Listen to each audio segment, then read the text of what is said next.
Memorias de una confesión incompleta. Mi nombre es Andrés y he sido sacerdote en esta pequeña comunidad durante más de 20 años. La iglesia de San Bartolomé es mi hogar y mi refugio, un lugar donde las almas perdidas vienen a buscar consuelo y redención. Pero en todos estos años de servicio, nunca imaginé que un simple confesionario podría convertirse en el epicentro de una serie de eventos que pondrían a prueba mi fe y mis principios más profundos.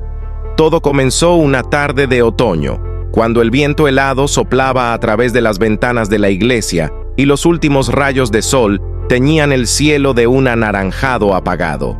Me encontraba en el confesionario esperando a los feligreses que, como de costumbre, venían a descargar sus culpas y buscar absolución.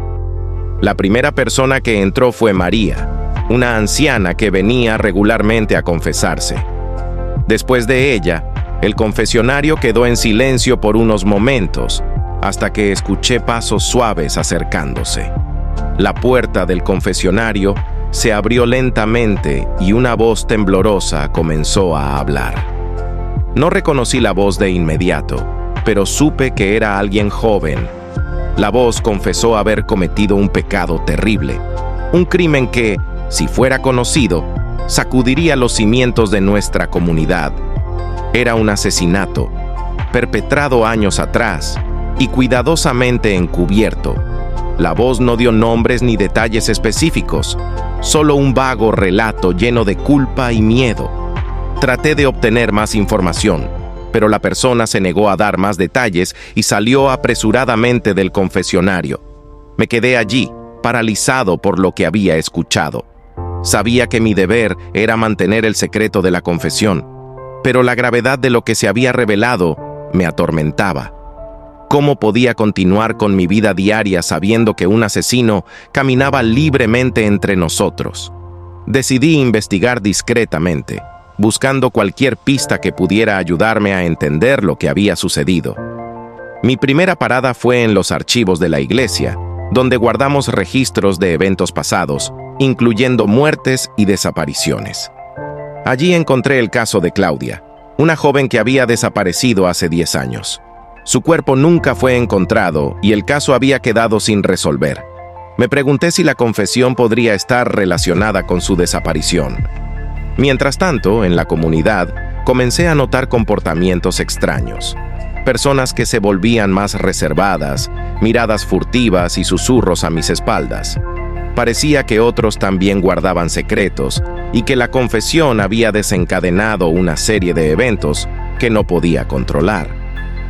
Decidí hablar con la familia de Claudia, especialmente con su madre, doña Carmen. Era una mujer fuerte y resiliente, que nunca había dejado de buscar a su hija. La encontré en su pequeña casa, rodeada de fotos de Claudia y recuerdos que atesoraba con dolor y esperanza. Le hablé de mi preocupación sin revelar la confesión. Doña Carmen me contó sobre los últimos días de Claudia y cómo había estado involucrada en una relación conflictiva con un joven llamado Samuel, quien había dejado el pueblo poco después de su desaparición. Samuel había sido un joven problemático, conocido por su temperamento y sus malas compañías. Decidí buscar más información sobre él, preguntando discretamente a los feligreses y revisando los registros de la iglesia. Descubrí que había regresado al pueblo recientemente, viviendo en las afueras, alejado de todos. Decidí enfrentar a Samuel, esperando que pudiera arrojar algo de luz sobre la confesión. Lo encontré en una cabaña destartalada, donde vivía solo y consumido por la culpa y el remordimiento. Al principio, se mostró reacio a hablar, pero finalmente cedió. Samuel confesó que había estado con Claudia la noche que desapareció y que, en un arranque de ira, la había golpeado accidentalmente, resultando en su muerte. En su desesperación, había ocultado el cuerpo y huido del pueblo. La revelación me dejó atónito. Sabía que debía mantener el secreto de la confesión, pero también que debía hacer algo para que Claudia y su familia obtuvieran justicia. Decidí confrontar a Samuel con lo que sabía, esperando que su remordimiento lo llevara a entregarse. Samuel, abrumado por la culpa y el dolor, accedió a entregarse a la policía. Antes de hacerlo, quiso llevarme al lugar donde había ocultado el cuerpo de Claudia. Era un bosque denso en las afueras del pueblo, un lugar oscuro y sombrío que parecía resonar con el eco de su crimen. Encontramos el cuerpo de Claudia, enterrado bajo un árbol viejo y retorcido. La policía fue notificada y Samuel fue arrestado. La comunidad quedó conmocionada por la revelación y el pequeño pueblo, que una vez había sido un refugio de paz, se convirtió en un lugar de desconfianza y sospecha.